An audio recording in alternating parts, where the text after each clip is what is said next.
ராதே கிருஷ்ணா. அனைவருக்கும் நமஸ்காரம். நாம் கண்ணனை கோவர்தன கிரிதாரி என்று அழைப்போம்.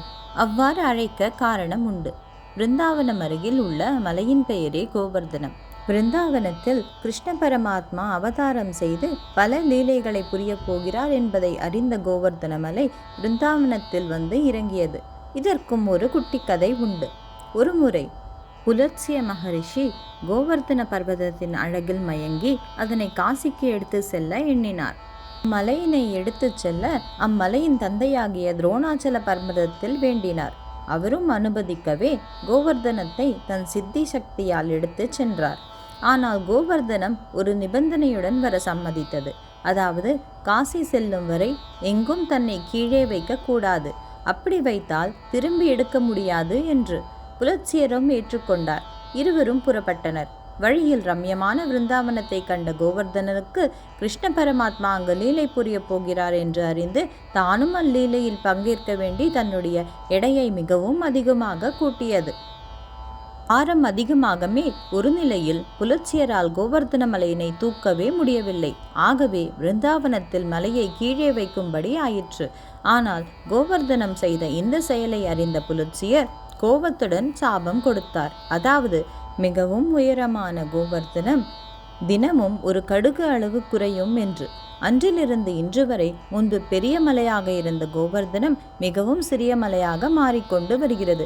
கண்ணன் பிருந்தாவனத்தில் வந்து சேர்ந்ததும் கோவர்தனம் தன்னை காண்பதற்காக அடைந்த சாபத்தினை எண்ணி கோவர்தன மலையை பெருமைப்படுத்தி உலகத்துக்கு உணர்த்துவதற்காக மற்றொரு லீலையும் செய்தார். அதாவது இந்திரனுக்காக பிரஜவாசி செய்த பூஜையை கோவர்தனுக்கு செய்ய வேண்டினார். ஏனெனில் அவர்களுடைய வாழ்வாதாரத்திற்கு தேவையான உணவு, நிழல், மாடுகள் மேய புல் ஆகியவற்றை கொடுப்பது கோவர்தன பர்வதமே. எனவே கோவர்தன பர்வதத்திற்கு பூஜை செய்ய சொன்னார். இதனை ஏற்று எல்லா பிரஜவாசிகளும் தங்கள் வீட்டிலிருந்து பலதரப்பட்ட பலகாரங்களை செய்து கோவர்தன் முன்படைத்து கோவர்தனத்தை திருப்தி செய்தனர். அப்போது கண்ணனே கோவர்தனமாகி அந்த உணவினை ஏற்று கோவர்தன கிரிதாரி ஆனான்.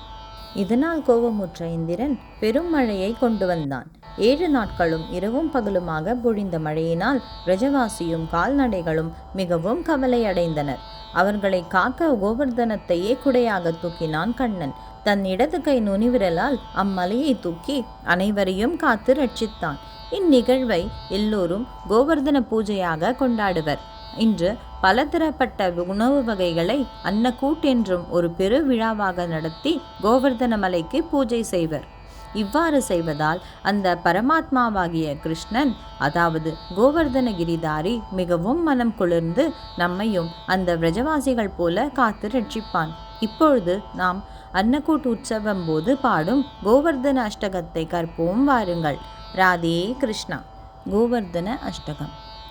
कृष्ण प्रसादेन समस्तशैल साम्राज्यमाप्नोति च वैरिणोऽपि शक्रस्य य प्राप बलिं स साक्षात् गोवर्धनो मे दिशतामभीष्टम् स्वप्रेष्ठहस्ताम्बुजसौकुमार्य सुखानुभूतेरतिभूमिवृत्ते महेन्द्रवज्राहतिमप्यजानन् गोवर्धनो मे दिशतामभीष्टम् यत्रैव कृष्णो वृषभानुपुत्र्या दानं गृहीतुं कलहं वितेने श्रुतिस्पृहा यत्र